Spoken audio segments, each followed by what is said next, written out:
देखिए, 2023 समाप्त होने वाला है, या शायद आप इस वीडियो को जब देख रहे होंगे तब तक समाप्त भी हो गया होगा और आपने ब्रह्मचर्य में कई गलतियां की होंगी। लेकिन मैं चाहता हूं कि 2024 से हम सभी ब्रह्मचर्य का नया संकल्प ले। तो उसके लिए मैं आज 3 बातें बताने वाला हूं। इसे समझना ब्रह्मचारी के लिए बहुत अनिवार्य होता है। पहला है कि ब्रह्मचर्य आखिर होता क्या है, क्योंकि अभी तक कई लोगों को यह भी नहीं पता। वो सोचते हैं कि वीर्य बचाने को ही ब्रह्मचर्य कहते हैं, लेकिन मैं आपको आगे बताऊंगा कि ब्रह्मचर्य क्या होता है। दूसरा है ब्रह्मचर्य के नियम क्या क्या होते हैं, क्योंकि यह सही से पता नहीं होता तो हम पालन भी सही से नहीं कर पाते, फिर ब्रह्मचर्य टूट जाता है। और तीसरा है कि ब्रह्मचर्य की शुरुआत कैसे होती है, क्योंकि नए साल 2024 में सही से समझकर एक बहुत अच्छे तरीके से शुरुआत करना है और अपने जीवन को एक नई दिशा देना है। ब्रह्मचर्य ही जीवन है और वीर्यनाश ही मृत्यु है। देश में ब्रह्मचर्य का कितना पतन हुआ है यह हम और आप सभी जानते हैं। हम भी आप सभी के बीच से ही है, इसलिए हमें भी पता है कि वीर्यनाश के कैसे कैसे विचित्र विचित्र कृत्रिम उपाय निकाले गए हैं।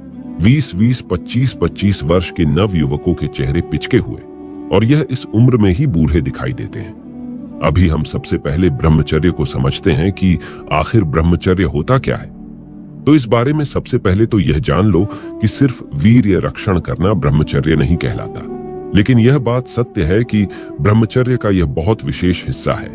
लेकिन फिर पूर्ण ब्रह्मचर्य क्या होता है, तो इसके लिए जरा इसे समझो। ब्रह्मचर्य का अर्थ होता है ब्रह्म यानी ईश्वर और चर्य यानी मार्ग, अर्थात ईश्वर के मार्ग पर चलना या ईश्वर को पाने के मार्ग पर चलना ही ब्रह्मचर्य है। ईश्वर को पूर्ण हृदय से मानकर हर समय सिर्फ उनका ही चिंतन करना, किसी भी कार्य को करने से पहले ईश्वर को याद करना, यही ब्रह्मचर्य है। अब आप इसके लिए नाम जप करने का रास्ता भी अपना सकते हैं, या आप अपने कर्म को समझकर कि मुझे यह हासिल करना है या जन कल्याण के लिए यह कार्य करना है, या फिर आप जो भी करना चाहते हैं उस समय ईश्वर का स्मरण करना ही ब्रह्मचर्य है। और जो गृहस्थ जीवन में रहकर यह कार्य करते हैं, जैसे माता पिता की सेवा करते हैं या अपने परिवार का भरण पोषण करते हुए यह करते हो, तो आप ज्यादा सम्मानजनक बन जाते हो ईश्वर के लिए। अब बात आती है कि ब्रह्मचर्य के नियम क्या क्या होते हैं। तो इसका सबसे पहला नियम होता है अपनी 11 इंद्रियों का संयम, यानी हमारे शरीर की 11 इंद्रियों को अपने अनुसार कार्य करवाना। भारतीय शास्त्र परंपरा के महर्षि पतंजलि योग दर्शन में इंद्रिय की संख्या 11 बताते हैं, जिसमें 5 ज्ञानेंद्रिय आंख, कान, नाक, जीभ और त्वचा, यानी कि गंदी चीजें न देखना है, न ही सुनना है। किसी भी ऐसी गंध से दूर रहना है जो कामोत्तेजना को प्रबल करे। तामसिक भोजन का सेवन नहीं करना है और बिना आवश्यकता के अपने आप को भी स्पर्श नहीं करना है। अब है 5 कर्मेंद्रिय हाथ, पैर, मुंह, गुदा और लिंग। ये तो आपको पता होगा कि इन्हें कैसे नियंत्रण में रखना है। और अंत में आता है मन, जिसे मिलाकर पूर्ण 11 इंद्रिय होती है। मन जो कि बुद्धि की एक अवस्था होती है।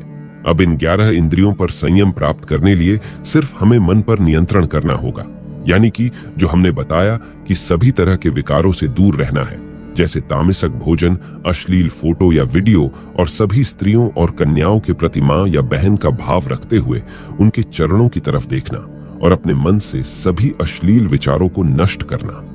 इसके लिए आपको कोई भी ऐसे लक्ष्य में व्यस्त होना होगा कि आपको यह सब सोचने का मौका ही न मिले। और सूर्योदय से पहले उठकर ध्यान, योग और बहुत ज्यादा व्यायाम, यानी कि इतना व्यायाम कि पसीना निकलते बंद नहीं होना चाहिए।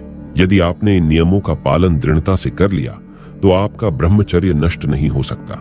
यदि एक भी नियम टूटा तो आपका ब्रह्मचर्य कब नष्ट हो जाएगा आपको पता भी नहीं चलेगा। और आपको बहुत ज्यादा व्यायाम इसलिए करना है ताकि आपका वीर्य आपके शरीर में ही पचने लगे, क्योंकि जब यह आपके शरीर में पचने लगेगा, यो नाइट फॉल की समस्या पूर्ण रूप से समाप्त हो जाएगी और आपके शरीर की संरचना में भी सुधार आएगा। अब हमने ब्रह्मचर्य को समझ लिया, ब्रह्मचर्य के नियमों को समझ लिया, लेकिन अब बात आती है कि ब्रह्मचर्य की शुरुआत कैसे करें। तो इस दिन को थोड़ा अच्छे से शुरू करना है, जैसे सुबह जल्दी उठकर स्नान करने के पश्चात मंदिर जाकर ईश्वर के सामने संकल्प ले कि प्रभु, मैं सतमार्ग पर चलने जा रहा हूँ, मुझे सफल करना, अपने ब्रह्मचर्य के बारे में सब बता देना। और तभी से हमने जो नियम बताए हैं उनका पालन करना प्रारंभ कर देना, पूरी आत्मा से अपने आप को ब्रह्मचारी मान लेना। लेकिन यह बात दूसरों को पता नहीं होनी चाहिए, आपके अलावा सिर्फ ईश्वर को पता होना चाहिए, क्योंकि जब तक आप उसका परिणाम नहीं बताओगे, लोग गलत बात ही करेंगे और लगभग 30 दिन के बाद आपके शरीर की ऊर्जा बाहर नजर आने लगेंगी। और आप यदि हनुमान चालीसा का पाठ करना प्रारंभ कर दो तो आपसे प्रबल और शक्तिशाली दुनिया में कोई नहीं। अब एक जरूरी बात सुन लो, हम अगली वीडियो ब्रह्मचर्य 30 डेज चैलेंज पर लाने चाहते हैं। उसमें पूरी दिनचर्या बताई जाएगी कि हमें क्या करना है, क्या नहीं करना है। जो भी इस चैलेंज को करना चाहता है कमेंट करके जरूर बताए।